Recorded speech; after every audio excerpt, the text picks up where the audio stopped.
La revue de presse. Mesdames, Messieurs, amis des journaux, bonjour. Le scrutin présidentiel est avancé dans sa phase de préparation. Le compte à rebours est lancé, constate Le Soleil Bénin Info. Bénin Intelligent à cet effet s'étonne, vu un constat et s'interroge. Présidentiel de 2026, où sont les candidats? Cherche à savoir. Bénin Intelligent à sa manchette. La Sénat a ouvert vendredi 10 octobre dernier l'enregistrement des déclarations de candidature. 72 heures après, aucun candidat n'a encore été enregistré. Déplore Bénin Intelligent. C'est un silence de marbre à la Sénat. Constate Nouvelle Expression. Un constat fait également par le quotidien du service public La Nation, le Télégramme et la Nouvelle Tribune. 3 jours après l'ouverture de l'opération, aucun dossier reçu par la Sénat confirme quotidien Le Meilleur, précisant que la réception des dossiers s'achève demain mardi. Aucun candidat se désole de relever Jakpata. La Sénat attend depuis 3 jours le premier dossier, renchérit le matinal. Conclusion du journal, Le Coopérant. Nous allons vers des bousculades des dernières heures à la Sénat. Aucun dossier déposé à ce jour, précise Le Coopérant. Si des dossiers des candidats sont encore attendus à la Sénat depuis 3 jours, c'est depuis des semaines que la révélation du duo des candidats du parti Les Démocrates pour la présidentielle est attendue dans l'opinion publique. L'opposition joue la prolongation dans l'annonce de son choix, affiche en manchette l'autre quotidien. C'est un choix très difficile. Le suspense continue, s'exclame le projecteur de Amel Ferraez. Pour le patriote, le Conseil national est comme l'ultime recours pour le choix du duo des démocrates. Le report de la présentation du candidat des démocrates a une autre cause, à en croire Le Coopérant. Le parti Les Démocrates est entre l'influence de Lomé et une crise d'extrême suspicion. Yaïboni, dans une lutte d'influence et de contrôle, révèle Le Coopérant. Quotidien Le Meilleur, dans le couvent du parti Les Démocrates, en ressort avec la révélation du duo du parti annoncé pour ce lundi. LD, entre dissension et fronde, constate Matin Libre. Le choix du candidat LD respire le cafouillage des ambitions, souligne Fraternité pour noter que la fumée blanche est attendue pour ce lundi.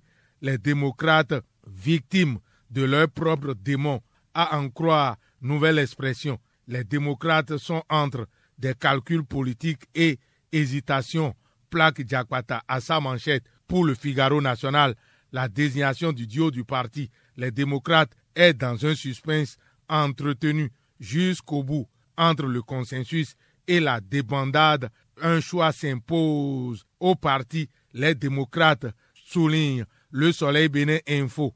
Et si le parti Les Démocrates n'arrivait pas à désigner son duo, cherche à savoir la Nouvelle Tribune dans une analyse pour conclure que, ce faisant, ils offriront sur un plateau d'or une victoire facile au camp présidentiel et relégueront l'opposition à un rôle secondaire.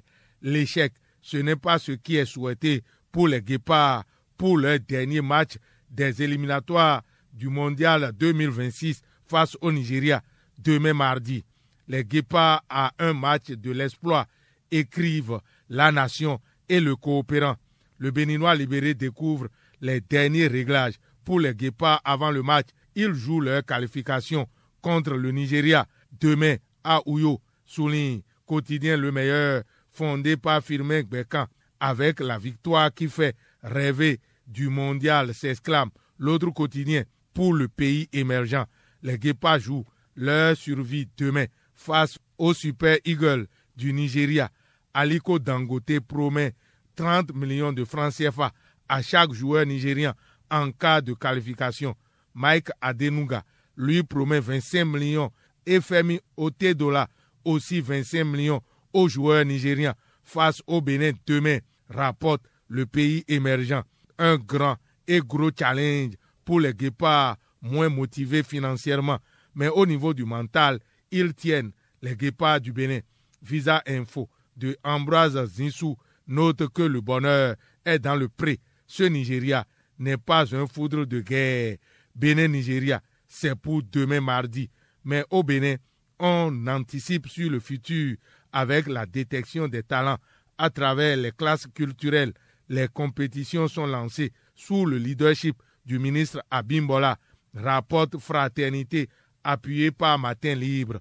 L'événement précis voit Abimbola s'engager pour une meilleure reconnaissance des talents nationaux avec les compétitions départementales des classes culturelles.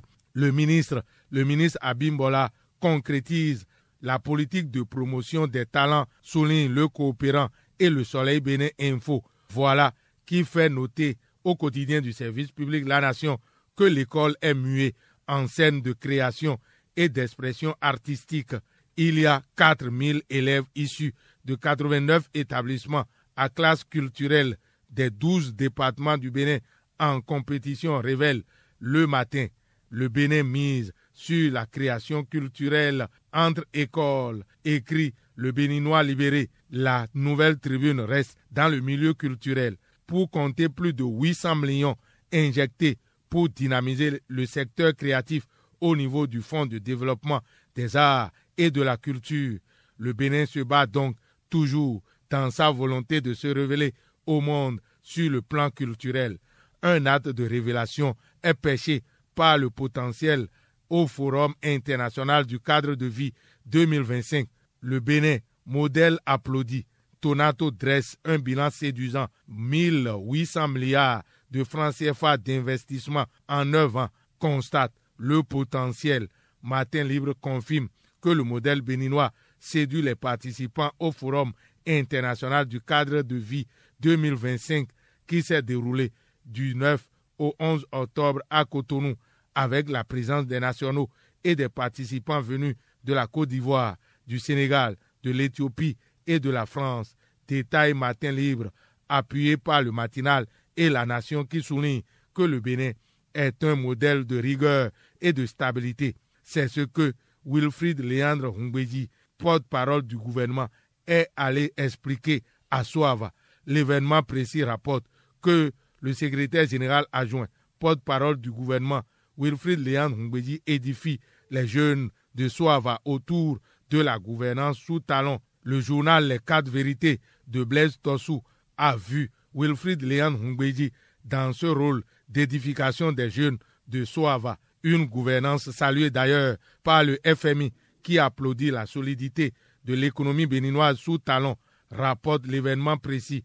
Le FMI dresse des lauriers au Bénin, confirme Décryptage Info et le Soleil Bénin Info. Des lauriers sont aussi dressés à Athanase Boko dans Visa Info. De retour à la tête des requins FC de l'Atlantique, Athanase Boko est en train d'imprimer sa touche à ce club. Il a réuni une trentaine de personnalités à une réunion de haut niveau le vendredi 10 octobre dernier pour jeter les bases pour la gestion des requins FC de l'Atlantique. Conclusion de Visa Info, le président Athanase Boko des requins FC de l'Atlantique remet les pendules à l'heure. Une assemblée générale de remembrement annoncée sous peu, écrit le journal Visa Info. Il y a eu assemblée générale au niveau du judo. Cette information fait la manchette du quotidien fondé par Ambroise Zinsou, Visa Info. Fédération béninoise de judo,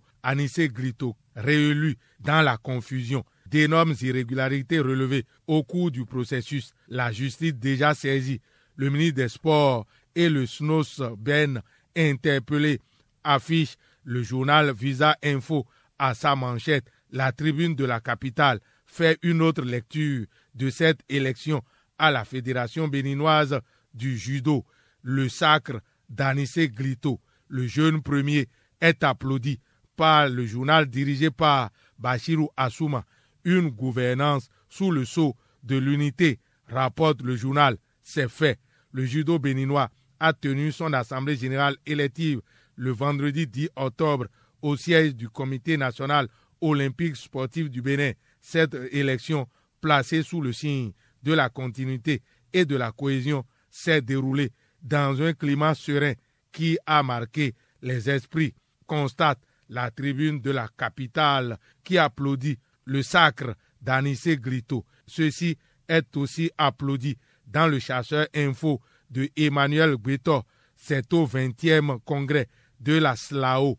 Le professeur Flavien Gbetor, élu président de la Société de linguistique de l'Afrique de l'Ouest. La Société de linguistique de l'Afrique de l'Ouest, SLAO, vient de renouveler son équipe dirigeante à l'issue de 4 jours de travaux intenses mêlant conférences, communication scientifique et adoption de la nouvelle constitution de l'organisation. La bonne nouvelle, le professeur Flavien Gbetor, élu vice-président de la Société de linguistique de l'Afrique de l'Ouest, applaudit le chasseur info de Emmanuel Gbetor pour afficher à sa manchette que s'agissant de la valorisation et du renforcement de l'attractivité des disciplines scientifiques au Bénin, les clubs scientifiques sont de retour dans les lycées et collèges. Fin de cette revue à la prise de son. Fatih Wahoyon, réalisation et présentation, Lucien Dossou. Agréable journée à toutes et à tous. C'était la revue de presse.